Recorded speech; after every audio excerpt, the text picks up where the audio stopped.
In this video, we're going to make ham and Great Northern beans.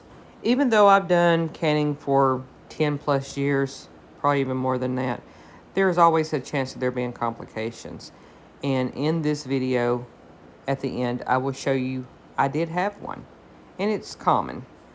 So to do the beans, you want to make sure to wash them, even soak them if you can. It's better to soak them before you can. That way you know how much space you need for the swelling of the beans. I wash and rinse multiple times. I'll drain them, let them soak, and then put them back in water and let them soak some more, as you can see here. And the entire time I'm cleaning. You can cook these and cook them up and then hot pack can these. This one, of course, as you can see, I'm not doing. I am just doing a raw cold pack. The jars have been sterilized and cleaned. So depending on if these are already cooked or if they're raw like these are, you need to justify and decide how much beans to put in here. Now, I put about 1.5 cups in this quart. These are semi-swollen beans, so they've got a lot of water that's already been absorbed. If you have cooked them, you can fill these all the way up to the top and leave a 1-inch headspace. But since these are not cooked, they're not fully expanded, you want to limit this. Now, like I said, I put 1.5 cups in each one. Realistically, after they've been processed, I should have only done 1 cup. But I was trying to get those done late one evening. So I'm going to go ahead and tell you what the complication is. I had a jar bust in the middle of the canning process, and it was a darn mess when you get through and try to clean this up. So looking back on this video, because I'm voiceovering this, I really should have only done, because these beans are not swollen completely, 1 cup instead of the 1.5 cups. As I'm looking to see what I did wrong, this was some ham that was sliced, had been frozen. I did a quick thaw on it. It wasn't completely thawed out. I cut it up into chunks and then put it into the jars. Then I took hot water and poured over the top of everything and filled the water to the 1-inch headspace.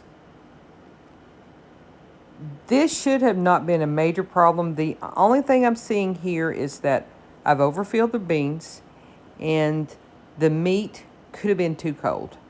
Not sure, but I'm going to go through here and try to figure out what's going on. I did go ahead and debubble. Something I have always done is used a metal steak knife.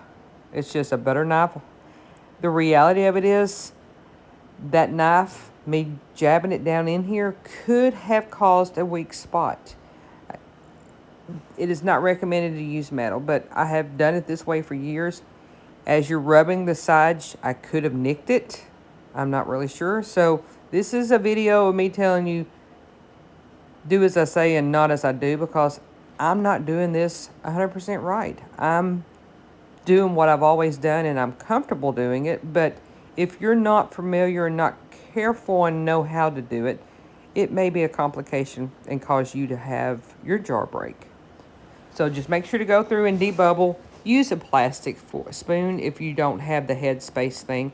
Of course, as I've said before, I don't use that tool to measure because I know at the bottom of the rim, if you fill the water up to right where the screw-on begins and it tapers, that's 1 inch. So you don't really have to measure. Just make everything 1 inch of headspace.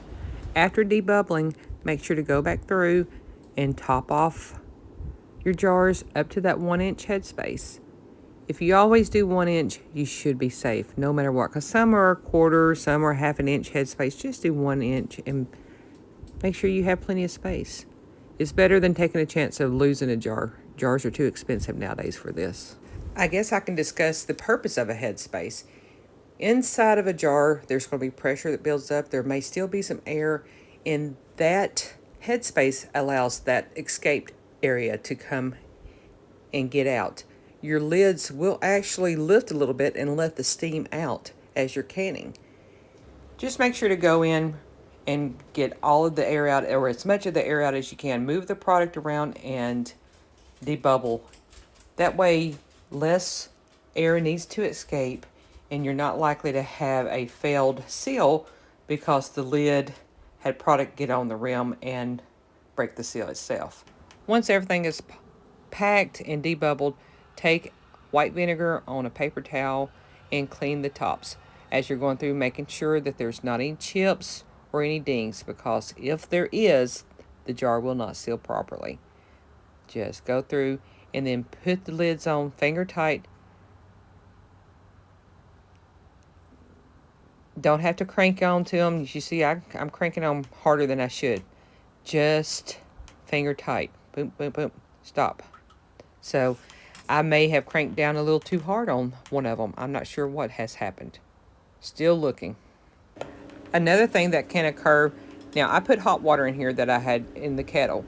You want to make sure that the water inside the jar that you put in, or the broth, is near the same temperature of the water inside the canner.